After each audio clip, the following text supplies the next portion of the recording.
NPP Ashanti region. You see, we were talking about top-down approach.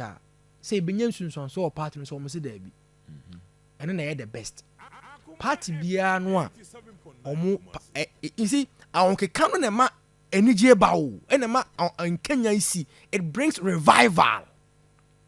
And I'm no can say. Emo kra say, na nyan shomno ko to so me dey. Ya kan say wa wonya ba Dr. Bawumia pa ebe you afrim ya kan. Onyo wan kan mon kan. Ifa so mon kan. Ndi nyan shon kra wo di. Eno no e boni ana. Wo di nyan shan ko to so side. Ade no ye say, ye hwepu ni nyina ko one side nti yin nyan shan. So omo flag bearer ne Bawumia, so certainly nti wa constituency wa over the years. On pen style of leadership no okogina obelusu ya can street eda ho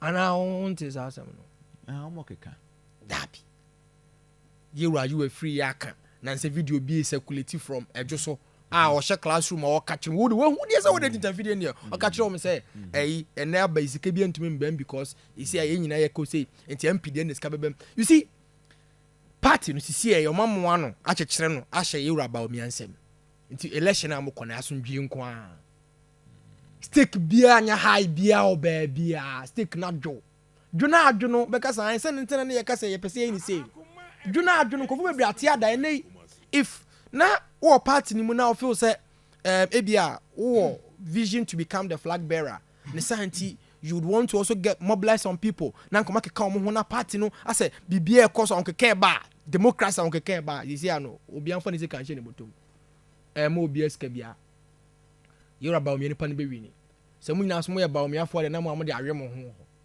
but anya sa dia na obi krompo over the years na okasa criticize the leadership of the flag bearer before answer obe flag bearer no ene ya me no okasa on sorry crash or contest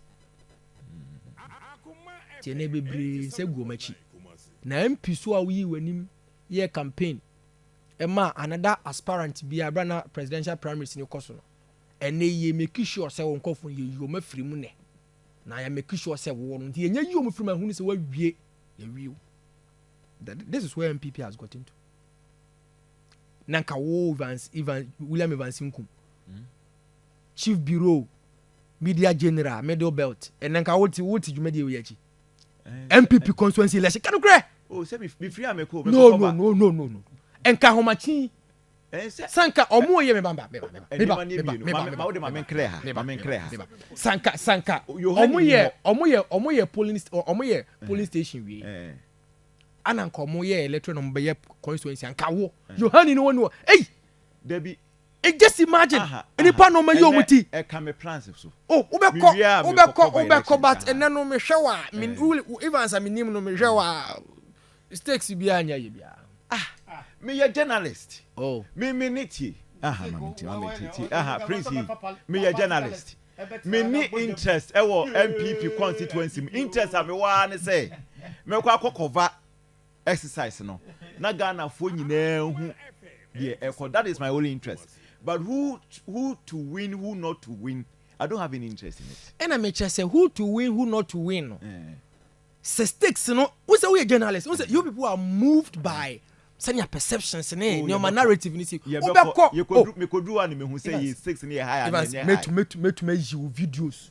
MPP for the past 3 years, 4 years. An MPP democracy. We advance how much to what the kind. I'm just a Anka what is watch you boys. Who here Juma TV3 frau de Obani adia. One more film we are make. It was a mess. Ajo.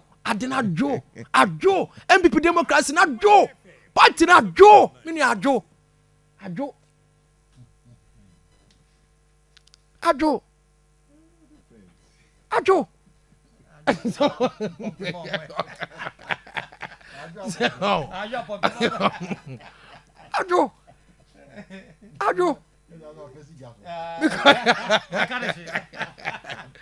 Oh, it's I don't know where. Ni e catch omo a. Omo so minim ni pa kro kire omo sa de ne de. Oku party no.